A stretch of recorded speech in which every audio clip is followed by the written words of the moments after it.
Este é o Conversas Cruzadas, aqui na TV Com. E as perguntas, ainda nós temos aqui o Marcos no centro, a Ivone no centro, o Eduardo no centro, o Marcos no centro, o Ademar em Coqueiros e o Rafael D'Agostinho da Silva. Mas antes, Rodrigo, a sua pergunta. Só para lembrar e até trazer a informação para a mesa, quantos anos não é feita a licitação para o transporte coletivo de Florianópolis? Estão preparando na Câmara, né? Pois é. Há quanto tempo já estão preparando e por que na Câmara? Os vereadores? Ah, pois é. Por que na Câmara? Poderia ser, não tinha que ser no Executivo? Poderia partir do Executivo.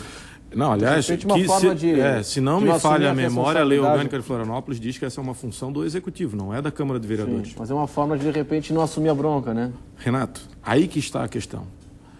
Promover as reformas, fazer a coisa conforme a lei, gera desgaste. E ninguém quer se desgastar. Então, sempre se procura o atalho. Claro. A partir do momento que no Brasil todos nós cumprirmos mais contratos e cumprirmos mais a lei, com certeza o judiciário vai ser desonerado. Com certeza discussões a respeito da multa, professor, serão minimizadas. Com certeza os sindicatos agirão de forma melhor. E estávamos conversando agora no intervalo, discussões a respeito até de como São Paulo tem resolvido esses problemas, né?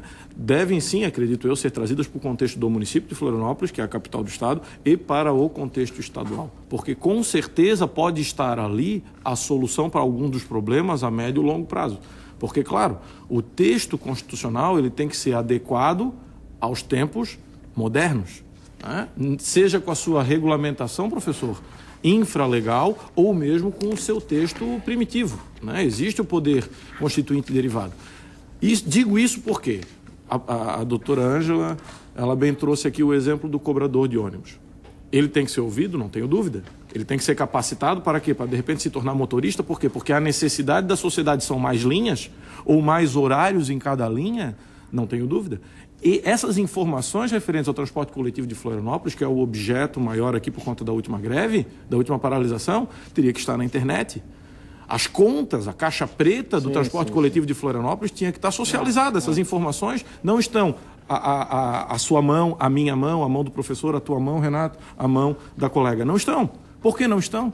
Por que outros serviços públicos também não têm as planilhas abertas de todo?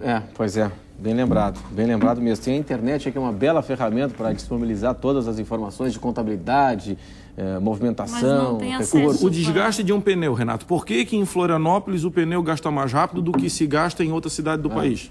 Por que aqui o ônibus gasta mais gasolina do que em outras cidades do país? Por que aqui a tarifa é mais alta? Por conta desses custos que nós mencionamos agora. Bom, aqui atendendo ao telespectador na reta final do programa, o Marcos no centro. Na última greve do transporte coletivo, a multa determinada pela Justiça foi paga? Alguém sabe disso? A senhora sabe disso? Não tenho conhecimento. Eu não tenho Agora, a questão das multas não pode... O sindicato recorreu à multa. A questão das multas, direito, né? Eu acho que nós temos que discutir de forma muito séria, porque eu estou pontuando e ouvi o Rodrigo atentamente. E, Rodrigo, eu quero dizer que essa situação vai levar, no meu modo de entender, o Brasil a retornar no banco, tá, a ser julgado de novo pela Organização Internacional do Trabalho ou, quiçá, até na Corte Interamericana, tá, por violação ao direito de organização dos trabalhadores. Tá? Se isso servir, professor, para melhorar a estrutura sindical do Brasil, tomara que aconteça. Que bom. Agora, o problema é que não é. Quando a Justiça do Trabalho começou a recepcionar e ela deveria, no meu modo de entender, ter entendido aquela sinalização que a OIT fez. O problema é que, com a Emenda Constitucional 45, o conceito que foi estabelecido era do quê? De tentar que as partes, né, estabelecessem, ajustassem, ou seja, o princípio da não intervenção do Estado nas relações capital e trabalho. E buscando o comum acordo, buscando isso. O problema é que o Estado está intervindo nisso para beneficiar o capital.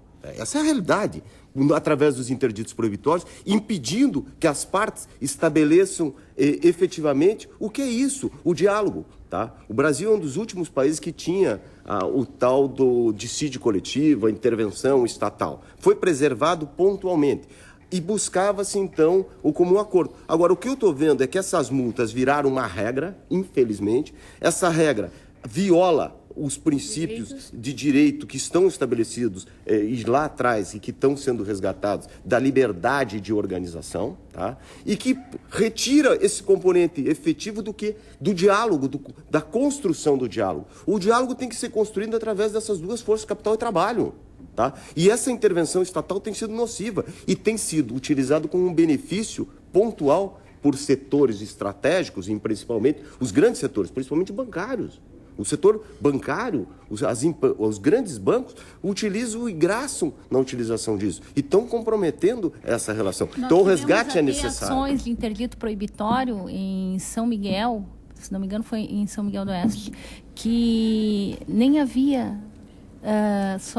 só havia uma faixa, não havia nenhum ato, né, contrário ao acesso, nós nada. Temos, sindicatos filiados à Central Única dos Trabalhadores, a ação está pronta. A ação já estava pronta, eles teriam uma assembleia em frente ao centro administrativo, eles chegaram lá, a ação já estava pronta, já estava ganha a ação. Não, e tem coisas piores. Para proibir o direito de organização. Tem setores que você não pode, os trabalhadores não podem ficar perto de uma unidade de produção, um 500 banco, metros de a distância. 200, 500 metros. Então, se tem ruas, tá, em que não pode passar. Porque, Se você pega a rua do centro aqui, se cada banco está um do lado do outro, significa que os bancos ou vão estar lá no palácio, no centro administrativo. Praia, eles vão estar no bar e... Porque passou assim. O problema do interdito é assim, eu acho assim, eu vejo como juíza, né, o meu olhar sobre isso é o seguinte, há um papel do grevista estar no seu local de trabalho, há uma importância dele estar lá. Agora, evidentemente que nós vivemos um Estado constitucional, que nós temos que ter respeito, tanto o grevista quanto o não grevista, pelas decisões que as pessoas tomam. Né? O movimento grevista, ele parte do convencimento. Ele tem que... ele aposta no convencimento. Né? E apostando no diálogo. E ele não pode frustrar isso. E ele não pode também ir para a questão de inibir a expressão do outro. Muito bem. Pessoal, infelizmente nós estamos sobre a hora aqui. Rapidamente já me passaram uma pita aqui dizendo que eu tenho que terminar o programa, mas eu preciso dar uma repassada aqui nas manifestações. Ivone no centro, tem 71 anos, estou muito triste, diz que com essas greves a gente não consegue ser atendida em lugar nenhum. Obrigado pela sua manifestação. Eduardo diz que não entendeu muito bem aqui a posição da magistrada com relação ao plano de saúde, diz que a senhora como magistrada teria direito ao plano de saúde dos servidores, que é o SACER, é isso? Não tenho. Os magistrados têm só subsídios. São bons, mas são só eles. Ok. O Marcos no centro, o governo Lula, a CUT não virou uma repartição pública? Não. Bom, se não virou, mas está bem colocado no governo. O governo, nós respeitamos a autonomia e liberdade sindical, o governo é uma coisa e a CUT é outra. Né? Ele foi presidente da CUT, mas isso não impediu que a CUT continuasse na luta. Tanto é que nós estamos chamando uma marcha para Brasília agora dia 11, pela redução da jornada. Perfeito. O Rafael D'Agostinho da Silva, quero dizer que a greve não fez diferença para mim, não uso transporte coletivo, na minha empresa fez greve, é rua. Diz aqui o Rafael. E o Ademar diz que é da iniciativa privada, diz o seguinte: Renato, para de defender o prefeito e o governo do estado. Ademar, eu comecei o programa aqui criticando a redução de horários de transporte coletivo, então eu não estou aqui para defender nem para elogiar ninguém. Eu comento de acordo com a minha consciência, é assim que acontece. Muito obrigado mesmo pela atenção de todos. Eu que agradeço. Agradeço também a participação do pessoal em casa. Estaremos de volta amanhã discutindo a possível entrada da Venezuela no Mercosul. Então é um debate que vai para o viés ideológico também, certamente. Conversas cruzadas, quem decide e tem opinião, assiste. Tchau.